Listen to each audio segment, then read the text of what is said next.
Generation 6 of Pokemon Sitting Cuties, known as Pokemon Fit in Japan, is here. It's a plush line that includes every Pokemon. The ones that can sit, attempt to, and they all go for slightly cuter looks and proportions as well. With each gen, I buy all of them so I can review them in a quick and fun format and then use them as props in my other videos. And now we're here, finally, the Pokemon for Generation X.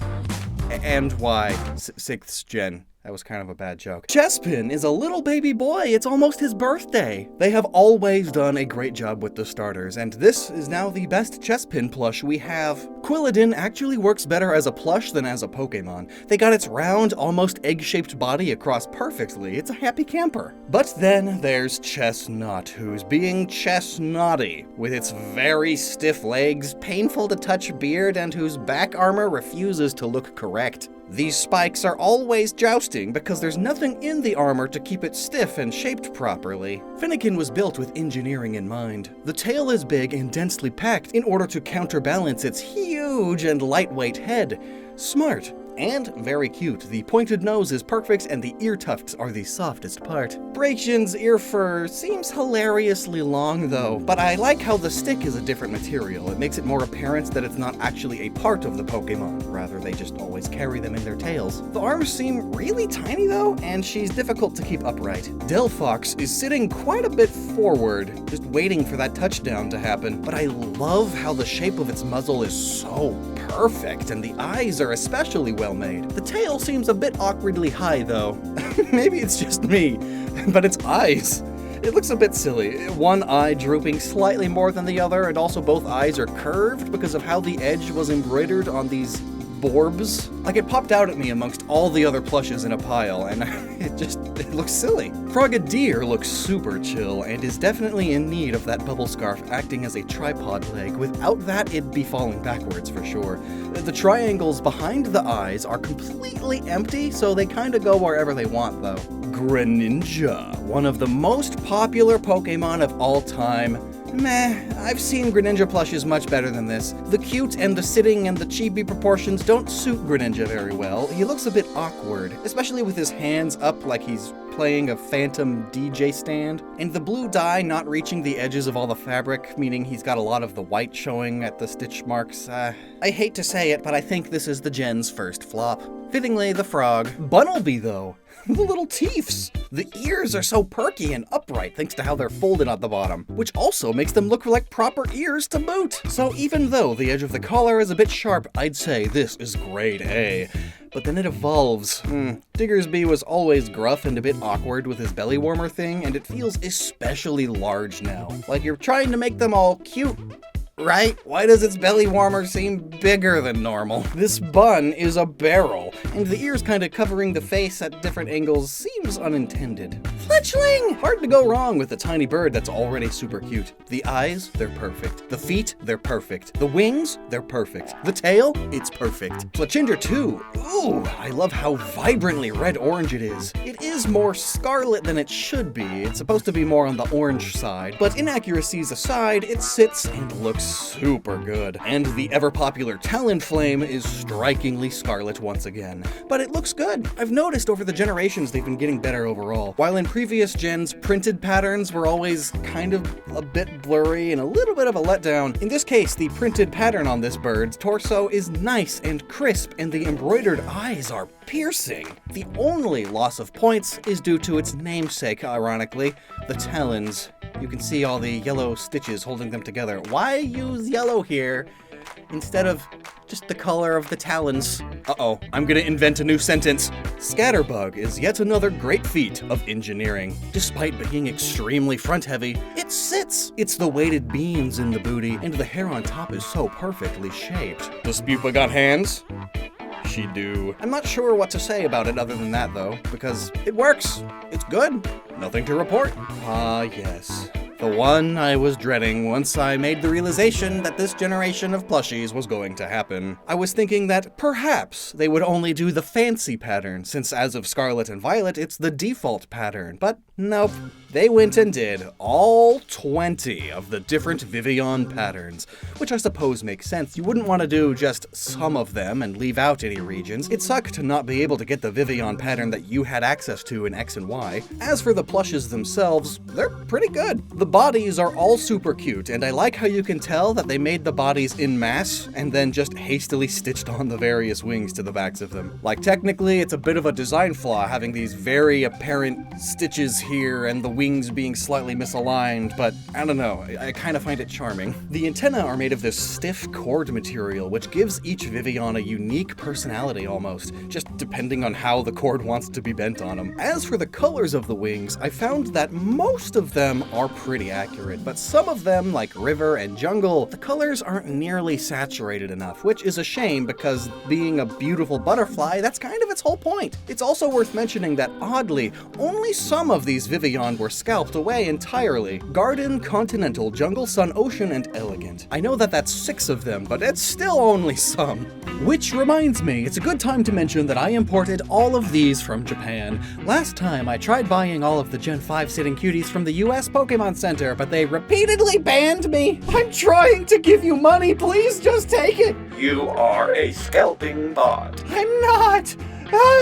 It was an extreme headache, and since these always release first in Japan, I figured, you know what? Yeah, I'm just gonna import all of them from Japan. Which brings me to today's sponsor, Zenmarket. Japan's got cool stuff they don't sell here, and most Japan-only stores only ship to Japanese addresses, which most of us don't have. But Zenmarket does. Oh, you think this Easter store bunny's cute? Well, just you wait for Larry. Zenmarket is a proxy shopping service that helps you buy and ship goods directly from Japanese sites. You can use their website to browse many Japanese stores, or simply copy-paste the URL of the Japan-only item you want in the search bar, and there it is. Bag. Bronzor. Mirror, look, it's you! They've even got small cooking appliances with Pokemon on them, but we don't talk about it. You can order from over 10,000 Japanese stores who send the goods to Zenmarket's warehouse, and then once everything is gotten, they ship it all internationally to you. Japan-only board games, perfect for learning the language in. I mean, we got little disc shooting mini games. This is basically a yokai watch. You can sign up today at the link in the description and use the promo code Lockstin to get 1,000 free Zen points, the equivalent of 1,000 yen off coupon. I am a grown man playing with a bath time Pikachu plush. Let's find out what expression we got. Splish. Plus, they help make videos like these possible. Check them out, link below.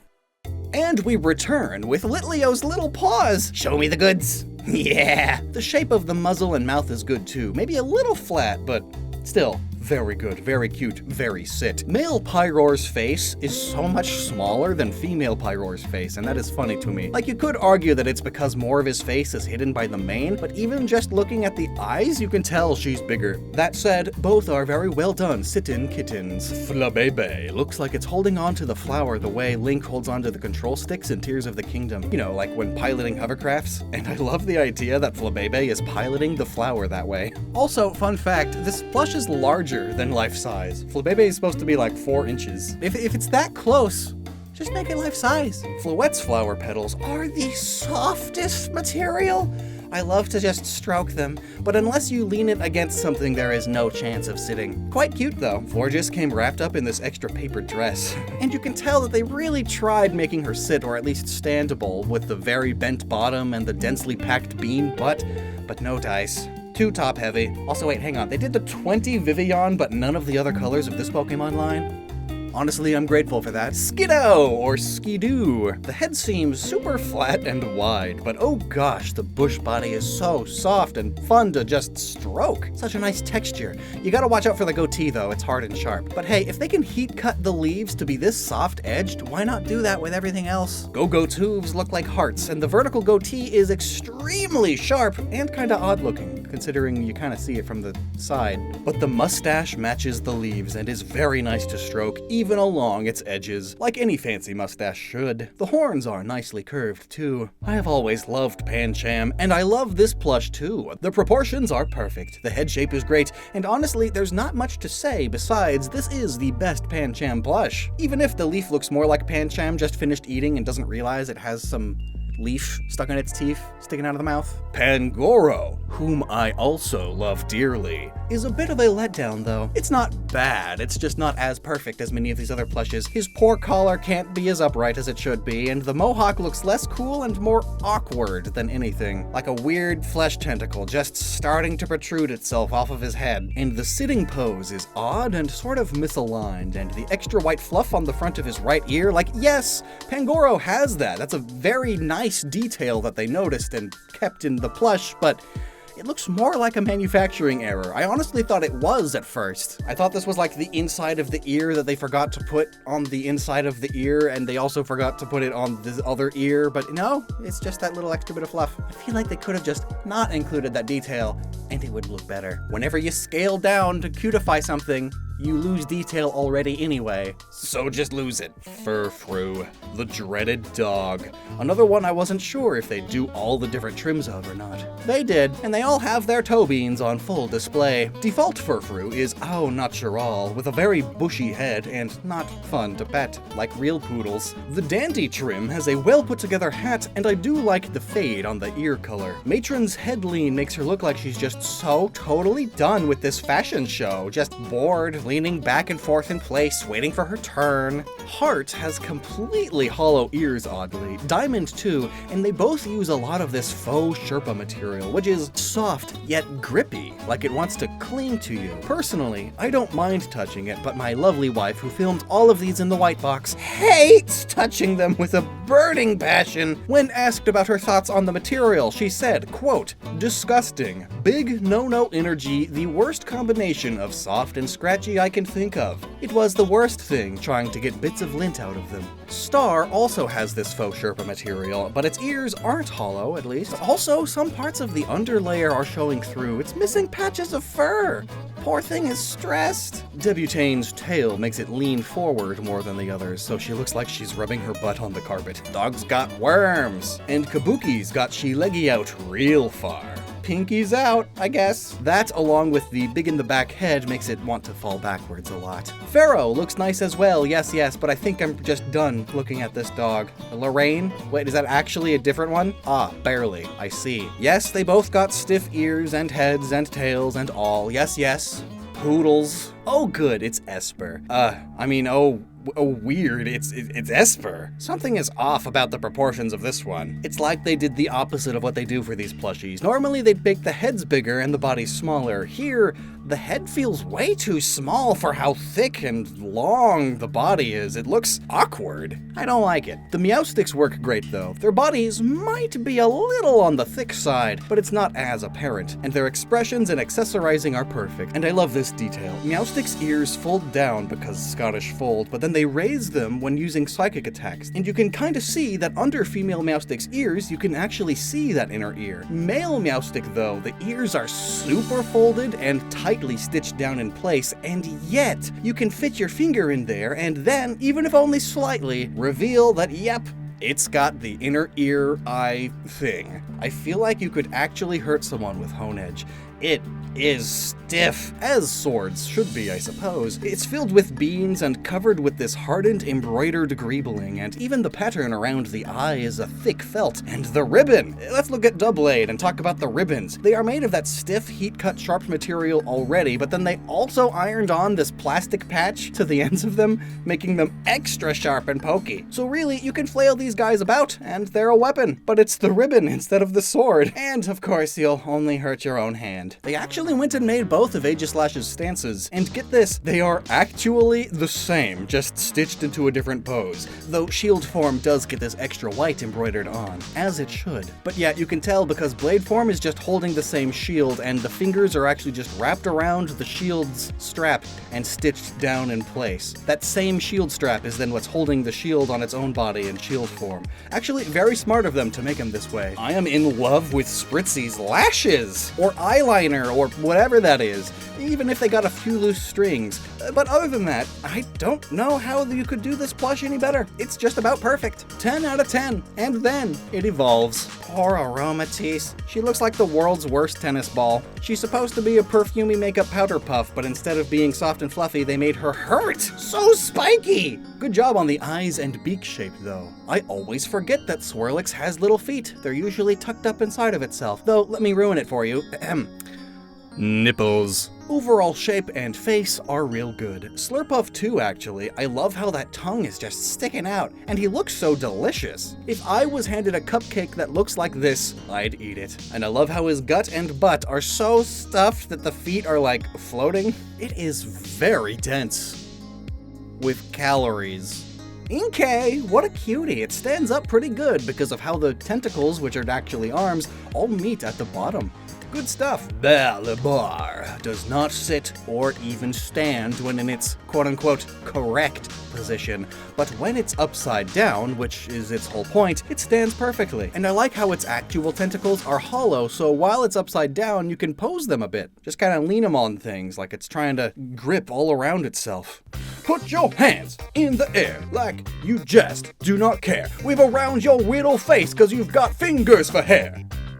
It's binacle. More like toss it in the binnacle. Never thought I'd own a plush of these guys. I guess they're really well made for what they are, though they are difficult to make sit. Like, the rock base just needs beans. Actually, it has them. It needs more beans. Babaricle's torso is so funnily thin. And again, while ugly, that is kind of the point of it, so it's well made. Goal achieved. They took an ugly thing, made it a little bit cuter, but maintained its ugliness. Grand. Skrelp does not sit. And looks a bit like a DBZ alien. Cute though, hard to go wrong here. Dragalge is oddly elegant and oddly was a scalping victim. Is Dragalge popular in some circles I don't know about? Well, it's laying down like it wants to be painted naked. The flippers are hollow and especially soft, but that gets countered by its front and back frills being sharp, so holding it like a rat does not feel good. There's something about this clauncher that I absolutely adore. The face is good. The antenna is so upright. The segmentation of the body is sexy, and the big meaty claw. Ooh, I could just wave it about all day. Clawitzer is well done too, I suppose, though it's funny comparing it to the Clauncher plush because the body is just so much smaller. The segmentation is even more apparent and it's so curved, it's shrimpy. Ooh, I'm gonna punch ya. Ooh, come here, I'm a punch ya. Helioptile is a lot cuter as a sitting cutie than it is in-game, so that goal is achieved, and it sits. 2 points. Not much to report other than its head being a tad flat. Heliolisk, though, sits really well. Sitting champion right here. Though do its eyes bug out this much? Oh yeah, I guess they do. Good stuff then, I guess. Makes me think of kangaroos. Tyrunt is precious. His scutes have mini cutes, and his little teeths and nostrils are perfect. He does look a bit odd straight on, but have you ever looked at a lot of dinosaurs straight on?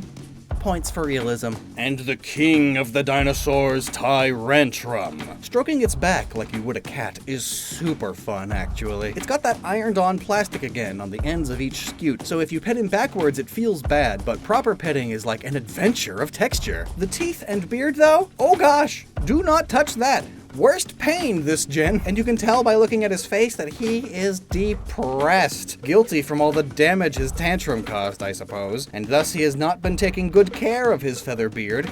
It's matted and painful, and ouch. Amara's sails are mostly hollow, though you can feel a stiff semicircle felt somewhere inside it, like right where it starts, and that theoretically helps the sails stay upright in the proper position. But it does not do a very good job, especially on her left one. I like the detail of the ice crystal being made of a shiny material though, and the neck is nice and stiff, yet non-snappable. Aurorus is very majestic, though some of that majesty is lost when you try to make her sit on her own. Like, that is barely a squat. But the overall shape is done beautifully, and that highly reflective material is back for the many ice crystals. Sylveon, the final evolution. It's very well done. The felt of the ribbons is softer than most of the other heat-cut felts of the other plushies, though the bows are still very stiff and hard. Typical Sylveon, but very good, and fits perfectly amongst all the other Eevees. Hawlucha's cape is not to be trifled with. It is very pokey, but does help him sit when it's folded out instead of in. And is it just me,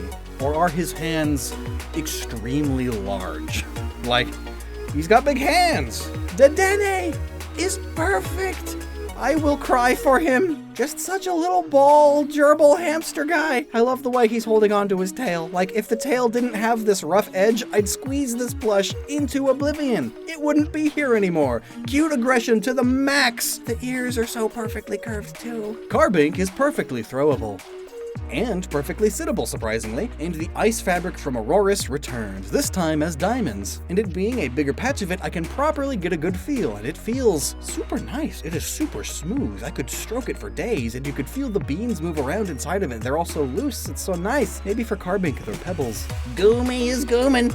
They're gonna goom! Definitely well put together and dense, not slimy at all, which is good for a plush, but I do appreciate how instead of sitting, because it's kind of always sitting, its back is stretched out as if it's moving forward. Sliggoo is also just about perfect. Like, I can't seem to fault it whatsoever, so I'll just point out that its foot has a fun indented shape.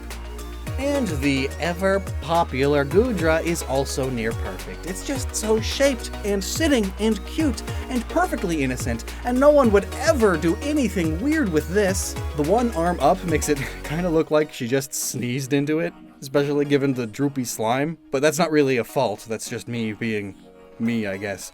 The only fault I can think of is that the stitching through the green spots is a bit weird, though not that big of a detractor. Klefki's keys are fully adjustable. You can't change the order, but you can change how far apart they are. Versatility! Customizable Klefki plush! But having Klefki in physical form now, it's even more just like those baby key toys. But the face is embroidered perfectly. I feel like all of these faces have been embroidered perfectly. This gen's got really good embroidering. Phantump is another favorite of mine. This guy is non-sittable though, and you'll have to lean it between things if you want it to stay upright. And I kinda wish the log stuck out from the body more, so it was kind of obviously a separate part from it. Right now it looks kinda like it's just a black ghost with a brown face. Trevenant! I may have a new favorite sitting cutie, and apparently a lot of people think so, because this one was also scalped to heck. I hope the scalpers encounter an angry Trevenant. This guy's greebling is perfectly detailed, and the arms feel amazing to just flail about, and I love holding the base with the roots between my fingers. Just bonus points for being the most fun. I think Trevenant wins. Yeah, it wins this gen. I don't even have to look at the rest of them. Pumpkaboo is a lean Osset. It's super cute, though the wing arms seem especially side. Like they're just so to the side. It's soft though, and the swirl is done well. Gorgeist though?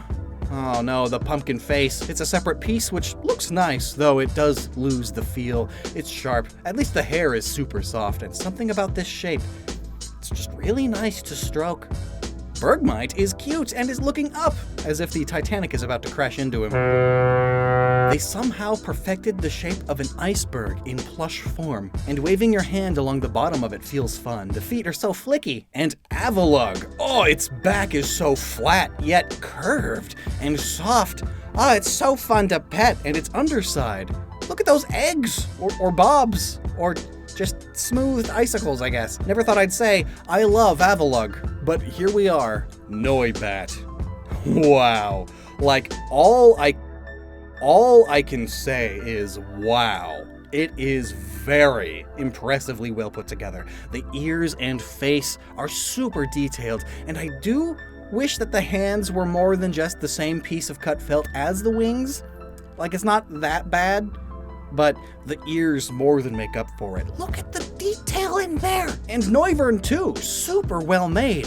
While the eyes on mine are slightly misaligned, I think that actually adds to its goblin-esque charm. And this is also the only use of this furry minky fur fabric this gen. And it's also the winner of this generation's Most Scalped Award! That's right, I had to pay not twice, not thrice, but 4.5 times the retail price in order to get this. 3 cheers for Noivern! Hopefully when these plushes come to America, they'll be more properly stocked. I guess the Pokemon Company just didn't realize just how popular Noivern still is. Xerneas. It's always difficult to take the large and detailed legendaries and condense them down into a cute and sitting plush, you know? Like here, the outer frills of the legs are unfortunately wrinkly and folded, and as are the colored crystals in the antlers. The chest tufts are oddly facing forward instead of to the sides, so the body is missing that X motif. But they did get the X's in its eyes, and the main part of the antlers themselves look great. You win some, you lose some. I think overall this is a very good plush, so long as you look at it from a distance. Yveltal came in a cone of shame, and I find that hilarious. You are in trouble, Yveltal. No more destruction. It was definitely to protect its horns, though it didn't seem to help much as the horns are still quite bent and out of shape. Aside from that though, it's all good. they made Yveltal sit. Or I guess, like, perch. But still, it's soft, it's fun to hold, and it is all around a good time. A Zygarde core. Honestly, I'm a bit surprised they did the core, considering you can't send them out to battle, but here it is. In its simple, one-eyed snake glory, it does not sit. 10% Zygarde Scarf is so tiny seeming, and yet that made it have to be protected by another cone of shame. It sits well though, it's cute, and it includes the most important detail of this dog. 50% Zygarde needs a billion beads in the back. It cannot sit. And even when you lean it on something, it's a bit unfortunate that some of the extra snake heads in the back do not stay upright. Though I do love the vibrant green and the shiny details of the embroidered hexagons. Hexagons are the bestagons. And complete Zygarde. What a beast. What a detailed and well put together beast. I think this is the biggest Sitting Cutie this gen, and they got like all the necessary details in there, and I love just pinching and squeezing the snaky tendrils on the back. They are a hollow, spongy material. It's very satisfying to pinch. And oof, the detailing. Have I mentioned that I love the detailing? Why is Diance so angry? Is this American Diance like American Kirby? Maybe it's supposed to be more of a determined face. Determined to sit. One day, maybe. But it is not this day. No matter how many heavy beads they fit in this rock, she just won't stay upright. But gosh, I love stroking her crystal hair. Hoopa! A fun Jin. Looks like he's trying to crank that Soja boy. I'm a bit sad they stitched the arms to the lower ring too, so there's no way for the arms to flail about. But the upper rings are only attached in one area, so they can be flicked out and you could hold them like a grocery bag. Very well made, honestly. The best Hoopa merch I've seen.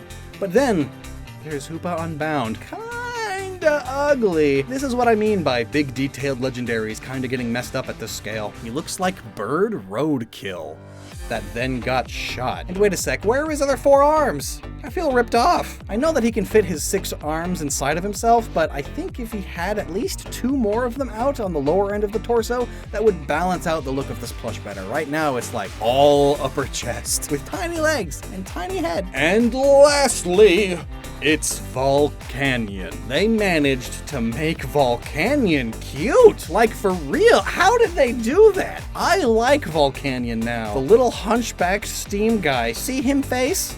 See him face? And it comes with a handle for easy travel, and the tail, and the detail, and the pose. Everything about this plush is grand, and I am so glad we can conclude this gen on a positive note.